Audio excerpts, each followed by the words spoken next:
I love the fact that I get to represent the Tufts community both as an alumni and as a state rep. I graduated in 2000 with a degree in biology, not exactly a political track, but I really took to heart the lessons of active citizenship and being involved in the community.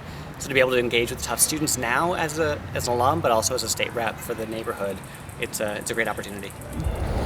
As a Tufts student, I didn't really get that involved in the neighborhood issues outside of campus. I think like a lot of students, I got caught up in the Tufts bubble and really got involved in student life here and loved it. But it wasn't until after graduation when I was trying to figure out how to be an active citizen. So once I graduated, I was seeking out opportunities to volunteer, to get involved, and my political interests developed from there. My life at Tufts was pretty split, actually. I was a bio geek. I spent a lot of time in Barnum up in the greenhouse and doing field work over the summers. I loved biology. I was a science person for the most part. But I also came out as gay just before I got to Tufts, and I was really committed to getting involved in LGBT student life. So I got very involved in QSA, which was then called the Tufts Transgender Lesbian Gay Bisexual Collective, TZLGBC. I founded the Rainbow House my junior year after an incident with a couple of my friends that were struggling with housing issues. So my bio geekness and my gay activism both were born very much here. It's not as easy as an alumni to stay involved, obviously, but I've been really excited to be involved with some of the aspects of campus. For example, the Tufts Democrats I speak to almost at least once a semester about what's going on in the State House. I have a lot of Tufts students that come and intern for me at the State House, and it's been a great connection to have interns from campus at the State House. So I'm still trying to keep those connections both as a rep but also as an alumni because it's important to have those channels always open. In a lot of ways, the campus feels almost exactly the same. I think the one major physical difference was Dowling Hall was being constructed outside of my bedroom my senior year. So I remember waking up to construction every day very loudly and annoyed as a student. So that's the only structural change that's different. But campus itself, one of the growth areas that I've seen really well in the last few years is Tisch College. Tisch College was pretty new when I was a student, and seeing the development of this concept of active citizenship really permeate a lot of student life, I think is really powerful, and I hope it continues to grow in that way. I think one of the biggest lessons I learned in my time at Tufts was that it's important to not be afraid to ask questions and to engage with people around you, especially people that you don't agree with, and trying to figure out how to find common ground.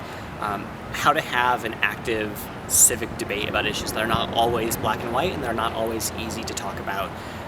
And that experience in student politics served me really well going into the legislature. There are people that I fundamentally disagree with on issues, but I think it's important to have open dialogue and discussion with them, particularly constituents that contact me on a range of issues disagreeing and trying to figure out how do you find common ground, how do you learn from each other's different experiences and viewpoints. When I first ran in 2004, it was in the context of the gay marriage fight being very much a divisive issue. And I ran against an incumbent Democrat who was anti-same-sex marriage. This year, that issue, for example, is a non-issue. It's funny to see in just 8 years, marriage going from this most controversial topic to a non-issue altogether. And that's refreshing to see that kind of transformation. My election itself is relatively straightforward this year. I had an unopposed primary in September, and I have a Republican challenger who's a first-time candidate running in November. So I look forward to continuing to do very active campaigning this fall.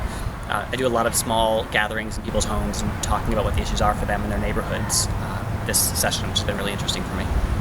I think one of the biggest issues that we're facing, particularly in Massachusetts, that's really relevant to students here at Tufts as well, is the issue of public transportation and transportation finance. A few years ago, we had a study showing we have about a $20 billion deficit in Massachusetts to fund our existing transportation system over the next 20 years.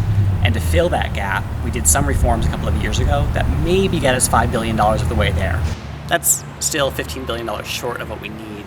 And we see that playing out with threats to service cuts in our area. Some of the bus lines right through Tufts area would have been cut. But the debate around transportation finance is going to be a huge fight next year.